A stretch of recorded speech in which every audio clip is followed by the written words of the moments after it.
अस्सलाम वालेकुम इन्वेस्टर्स। मैं इरफान हैदर मार्केट की वीकली अपडेट्स और मंथली अपडेट्स के साथ। असल में mid of the week monthly closing आई थी। उसके बाद मैंने सोचा चले एक दो दिन ज़रा गुजार लेते हैं ताकि वीकली बेसिस पे ही ये वीडियो की कंटिन्यूशन रहे। इसमें मैं कोशिश करता हूँ कि दोनों मंथली बेसिस पे और वीक ऑन वीक बेसिस पे मैं आपको लेवल्स जो है वो कोट कर देता हूँ। आप लोग उसको नोट डाउन कर लीजिएगा। लास्ट मंथ की क्लोजिंग ठीक थी, बेहतर थी और बाज़ार ने वैसा परफॉर्म अभी भी नहीं किया है जैसा कि हम एक्सपेक्ट कर रहे थे। और लास्ट मंथ जो था उसमें इंटरेस्ट रेट्स का नीचे आना, पेट्रोल प्राइसेस का वापस ऊपर जाना, ये दो इवेंट्स स्पेशली बहुत इंपॉर्टेंट थे मार्केट के लिए। मुझे ऐसा लग रहा है कि मंथ ऑन मंथ बेसिस पे सबसे पहले आप नोट करें कि जो पहले मैंने मंथली बेसिस पे एक पिवट लेवल रखा हुआ था 32,800, वो अब समझ लें इस महीने के लिए जो मार्केट का बेस लेवल है मंथली चार्ट्स के ऊपर वो 33,300 है। और से समझिएगा 33,300 अब मार्केट की मंथली सपोर्ट है। और अप साइड पे मैं 36,400 और 36,000 इंडेक्स को फोर्सी कर रहा हूँ। मुझे लग रहा है कि वहाँ तक की मार्केट के अंदर रेंज बननी चाहिए। ये मैंने पूरे महीने की आपसे रेंज की बात की है कि 36,400 एंड 33,300 ये तकरीबन जो है 2,500 पॉइंट की जो एक पूरी अप एंड डाउन लेवल्स हैं, ये मंथ ऑन मंथ बेसिस पे हैं। जिस तरह देखें डेली के चार्ट्स पे, वीकली के चार्ट्स पे कैंडल्स होती हैं, तो मंथली की भी कैंडल्स होती हैं, एक हाई होता है एक लो होता है।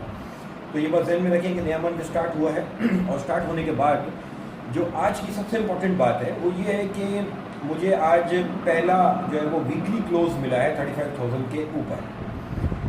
इनफैक्ट के लास्ट मंथ भी मार्केट या उससे पहले वाले महीने में बाज़ार, लास्ट मंथ बल्कि बाज़ार जब 35,000 के ऊपर आया भी था, 35,243 पॉइंट्स का जो हाई बना था, तो उस वक्त भी वीकली बेसिस पे मार्केट ने क्लोजिंग नहीं की थी। ये पहली क्लोजिंग है मार्च के बाद जो कि वीकली बेसिस पे आई है 35,000 के ऊपर। अब देखिए, जब जिस चीज़ का मैं अक्सर आप लोगों से जिक्र करता हूँ ना कि काम करने का क्राइटेरिया, शॉर्ट टर्म ट्रेडिंग का क्राइटेरिया क्या होना चाहिए, वो ये होना चाहिए lower the risk higher the return. अब मैं जो अपना पिवट पॉइंट रखूँगा कि इमीडिएट कौन सा लेवल है, 33,300 को अगर मैं अपना पिवट रखूँ तो 35,000 की क्लोजिंग है, तो कोई सेंस नहीं बनती जो है वो 1,800 पॉइंट के स्टॉप लॉस की ना। स्टॉप लॉस हमेशा छोटा रखा जाता है, जो इमीडिएट जो लेवल है। तो इमीडिएट लेवल जो सपोर्ट का है, अब मैं उसको कंसीडर करूँगा 35,000 साइकोलॉजिकल लेवल, क्योंकि ये साइकोलॉजिकल लेवल के ऊपर वीकली क्लोज आने का मतलब अब यह है कि मार्केट को अब वीक ऑन वीक बेसिस पे स्पेशली और डेली बेसिस पे भी अब क्लोजिंग नहीं आनी चाहिए 35 के नीचे।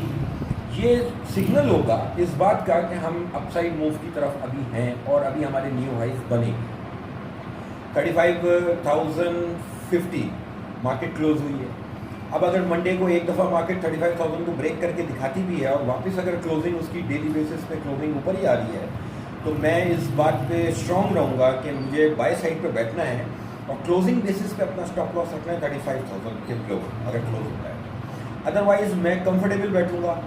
मुझे लग रहा है कि इस रिज़ल्ट सीज़न के अंदर, जो रिज़ल्ट सीज़न स्टार्ट हुआ है, इसमें 2-3 सेक्टर्स के अंदर एक अच्छी और बड़ी एक्टिविटी इंशाल्लाह मैं एक्सपेक्ट कर रहा हूँ, जिनमें फंडामेंटल चेंजेस हैं और जिनमें पिछले 2 महीने के अंदर कोई इतना बड़ा जो है प्राइस अप्रिसिएशन नहीं आया।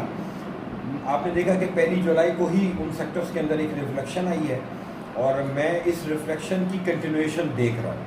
यानी जब आने वाला वीक है ना, ये बहुत इंटरेस्टिंग होना चाहिए। 35,000 के नीचे का स्टॉप रख के मैं अपसाइड खुली छोड़ूंगा कि कम से कम भी 1,000 पॉइंट्स की एक अपसाइड मैं एक्सपेक्ट कर रहा हूँ कि मार्केट में मैं देखूँगा, क्योंकि 35 के बाद यानी मेरा मंथली टारगेट करीब आ जाएगा 36,000 और 36,400 इन बिटवीन कहीं मार्केट थोड़ा सा वहाँ फंसेगी। तो 1,000 पॉइंट्स तक की अपसाइड मैं एक्सपेक्ट करूँगा और स्टॉप लॉस मेरा यहाँ से समझ लेंगे 100 पॉइंट का है कि 35,050 मेरी क्लोजिंग है। मैं 35,000 के नीचे एक भी अगर क्लोज आएगा डेली बेसिस पे तो मैं अलर्ट हो जाऊँगा और फिर मैं एग्जिट साइड सोचूंगा कि टेम्परेरी मार्केट में कोई डिप आ सकती है और वो भी टेक्निकल करेक्शन होगी, वो कोई मंदी नहीं होगी। There is a difference between technical correction और मंदी। मंदी एक ट्रेंड का नाम है और करेक्शन जो है ये किसी भी साइड जो ट्रेंड होता है उसके अगेंस्ट जब मार्केट चलती है, बेसिकली वो मार्केट डाइजेस्ट करती है अपने उस गेन्स को।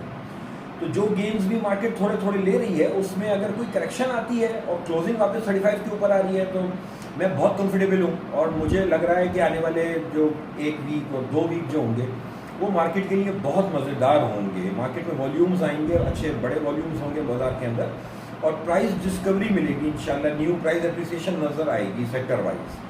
तो इंशाल्लाह पॉजिटिव रह के काम करें और वही सेक्टर्स हैं जो मैं हाईलाइट कर रहा हूँ, मैं उनका नाम दोबारा अब नहीं लूँगा क्योंकि वो ऑलरेडी भी ऊपर आ चुके हैं और अब आना शुरू हुए हैं। तो बार बार लेना, लोग टॉप पे माल ले लेते हैं, फिर वो मेरे गले का हार बन जाता है कि आपने कहा था। मैं ये सेक्टर्स 2 महीने से कह रहा हूँ और अभी इंशाल्लाह देखते जाएं। जुलाई का महीना मुझे लग रहा है कि अल्लाह पाक करम करेगा और जुलाई का महीना जो है वो मेरा है, जुलाई का महीना आप लोगों का है इंशाल्लाह। ठीक है, नेक्स्ट वीक आप लोगों से फिर मुलाकात होगी। Stay positive, thank you.